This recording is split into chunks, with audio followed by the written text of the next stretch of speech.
Dee dee dee dee doo, la ba dee da ba dee da. We're back for part 2 of our videos about 5 Rook Endgames that every chess kid should know. If you missed part 1, you kind of actually need to go back and watch that before you watch this. Sorry. It has positions 1, 2, and 3, which are simpler than the positions you're going to see here. You're going to need those positions if you want to be able to understand this video here. If you've already watched that, or you've gone back and watched it, great. You are now ready for positions 4 and 5 of every chess kid's necessary Rook Endgame knowledge. Now, another position. This one here, the pawn is trying to queen, and this time white has a rook blocking the pawn.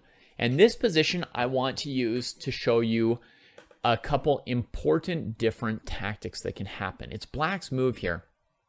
And black has one really clear drawing move, and then a couple moves that are really bad mistakes. Let's say black tries to run his king towards that pawn, like this, right? White has a tactic to get the rook out of the way of the pawn without allowing rook takes pawn. That tactic is Rook Check.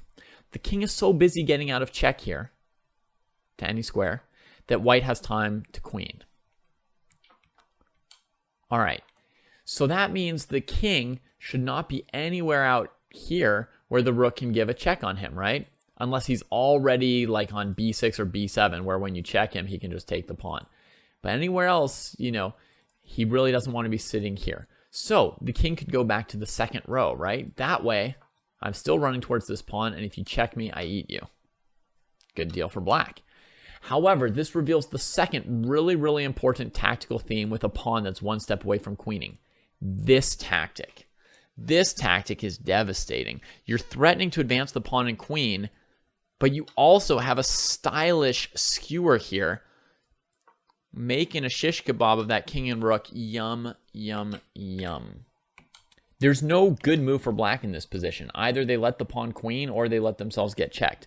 So if we go back to this position, do you guys have an idea now where the black king needs to be defensively to avoid both the checks, which happen if you're not on the second row, and to avoid this rook h8 to h7 evilness?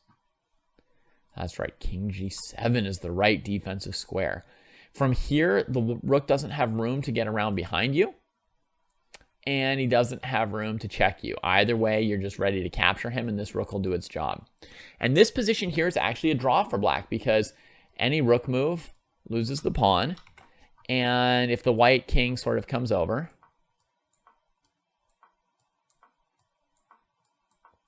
to go help that rook,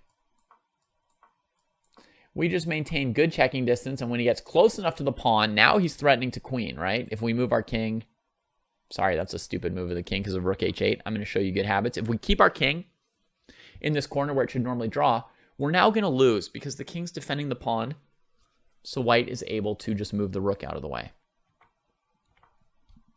So the only way to draw now is to give the rain of checks.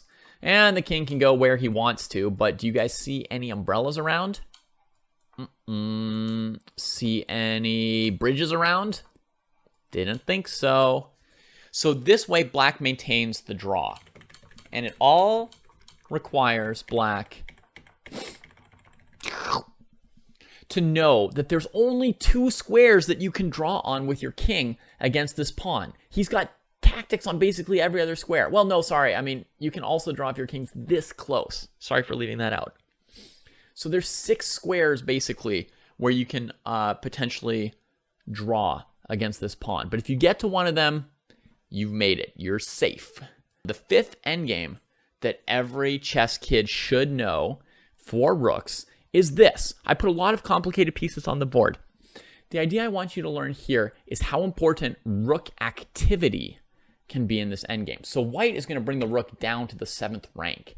Now, this rook is really, really strong here. Not only because he can attack black pawns from behind, but also because he makes the black king really bad. The black king's not able to come out and fight, really, when this rook is tying him down on the 2nd rank. So black would play a move like rook c8. Now, if black had a way to chase this rook out, if black had like a pawn on f7 instead of f5, and he could move the king over and chase your king away, then black would be okay. But in this case, with the rook having enough space on the 7th rank, if you bring your king over, the rook will just come over to h7 and start eating your pawns from behind on the king side. You can win a lot of rook and pawn endings with no extra pawns, despite rook endings being famous for being drawish, just by getting a really active rook on the 7th rank. Sometimes a really active rook, even like on the 6th rank, like something like c6 could be enough to win an endgame. Because after your rook gets active, you're going to then often get this advantage of whose king is more active. So the next step for white is to bring your king to try to attack either c7 or h7. There's many different ways this could play out. I'm just going to show you one variation to give you a taste. The white king is coming forward. Black is taking pawns off of the 2nd rank to try and activate the rook. That's going to be the only chances to try and bring this rook out. If you leave the rook on c8 forever, I basically guarantee that anyone's going to beat you. Even a beginner who has no idea what they're doing is going to accidentally beat you eventually if your rook sits on c8 for the rest of the game. There's no hope. So this is a good defense.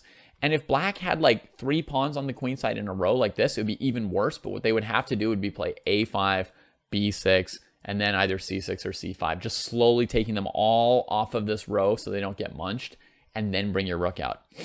So you're going to see when we bring this rook out for black, it really gives black some chances of saving the game, right? Because they're going to go after white's pawns. And if all white's pawns were in a line on the 2nd rank, black might totally have saved this game. So before running forward with your king as white, if white's pawns were all on the 2nd rank, white would have wanted to advance them into a structure where there aren't too many pawns all on the same row for the black rook to come take. That would have been important for white to do before bringing the king forward. So the rook comes here. Now, sometimes the way to win in this kind of a situation will be to attack those pawns as soon as the rook moves away from defending them with one of these 2 moves. Here, I just showed the method of just continuing to bring our king up. We're threatening checkmate. So black has to move this pawn to get a flight square here. It's not a real defensive option to bring the rook back here. That's just guaranteed loss eventually if you can't move your king or your rook. So we're going to play here, check, here, threatening checkmate on c8 again. Now pawns get eaten, and the black rook got active, so he's eating pawns just as fast as the white rook is. But what about the difference in the kings? That's what's now decisive. The white king is going to eat a lot more pawns than the black king is. And in this position, we can see that black is going to lose. The king's going to take this pawn. White is up 2 pawns. And the rook is still in great position, right? It can attack this one easily. It can keep this defended. It can check the king if the king tries to defend against this pawn queening. And white should be able to go on to win this endgame. So that's just one example variation to show you what it could feel like to get a rook to the 7th rank, and that you can win rook and pawn endings basically by first bringing your rook to the open file, then bringing it to the 7th rank. The pawn structure looks equal, everything looks fine for black, but you get your rook active, then their king can't get active, then your king does get active, and then eventually you feast on pawns. All right. If you would like to go practice feasting on pawns, head over to chesskid.com and play a game. Who knows, you might end up in an endgame, and then you get to show them what every chess kid should know, and which you now know. All right. Have a good day, everybody. I'll see you next time.